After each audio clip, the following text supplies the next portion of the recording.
Good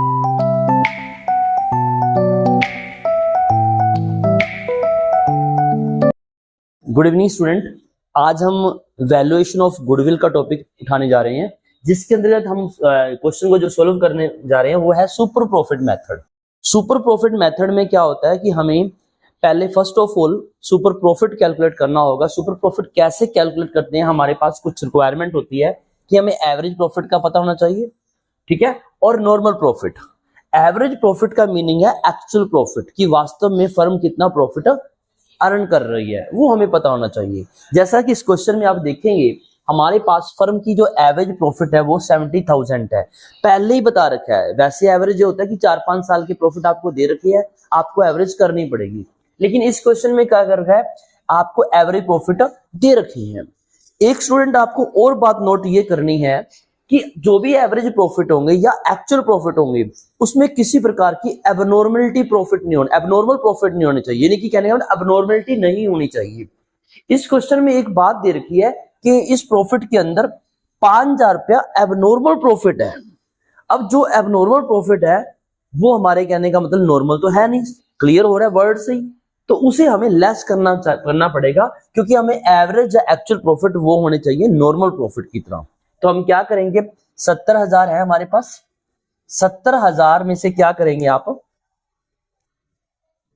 जो 70,000 given है इसमें से 5,000 रुपया हमारा ये लेस कर देंगे, तो कितना आ गया आपके पास, 65,000 आपका एवरेज प्रॉफिट आ गई। अब ये एवरेज प्रॉफिट जो आपके पास आए हैं, और सेकंड आपको ये देखना पड़ेगा कि नॉर्मल प्रॉफिट कितना है। अब फर्म में इस बिजनेस के अंदर 5.5 लाख रुपया लगाया हुआ है, कितना, 5.5 लाख रुपया, और नॉर्मल इस प्रकार के बिजनेस पे जो नॉर्मल रेट दे रखी है वो 10% है। Normal rate of the return is 10%। तो हमें नॉर्मल प्रॉफिट कैलकुलेट करने पड़ेंगे। 5,50,000 का 5,50,000 का 10% कितना आ जाएगा, देखो आप 55,000 आ गया। अब आप देखिए हमारे जो प्रॉफिट है वो 65,000 है, हम जो कमा रहे हैं, वास्तव में इस प्रकार के फर्म के प्रॉफिट होने कितने चाहिए थे, 55, तो हम ज्यादा कमा रही हैं। जो ज्यादा कमा रही हैं, जितना ज्यादा कमा रहे हैं उसे क्या बोलते हैं हम, सुपर प्रॉफिट। इसका फार्मूला हो जाता है average profit minus normal profit. तो आप देखेंगे कितना है एवरेज प्रॉफिट, कितना है नॉर्मल प्रॉफिट, नॉर्मल प्रॉफिट। तो आप देखेंगे हमारे पास एवरेज प्रॉफिट कितना है 65,000 और नॉर्मल प्रॉफिट है 55, तो नेट रिजल्ट कितना आ गया, सुपर प्रॉफिट आ गया हमारा 10,000 सुपर प्रॉफिट आ जाएगा।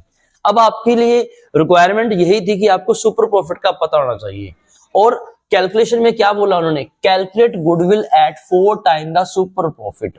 कहता जो सुपर प्रॉफिट है उसका 4 टाइम होना चाहिए, वो गुडविल होगी। तो हमारे पास सुपर प्रॉफिट आ चुका है 10,000, तो गुडविल कितनी हो जाएगी, 10,000 को आप 4 से मल्टीप्लाई कर दें तो हमारा 40,000 जो आएगा वो हमारी गुडविल आ जाएगी।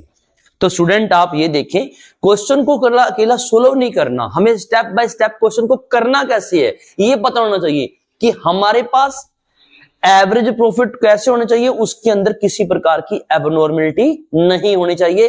तभी तो आपने जो 70,000 रुपया एवरेज प्रॉफिट दे रखा था उसमें से 5,000 रुपया आपने लेस कर दिया, 65 आ गया, और उसके बाद आपने नॉर्मल प्रॉफिट निकालने तो बड़े इजी थे, आपको पता ही है, और देन सुपर प्रॉफिट 10,000 आ गया, और आपने गुडविल फाइंड आउट कर दी, 40,000 आपकी गुडविल आ गई।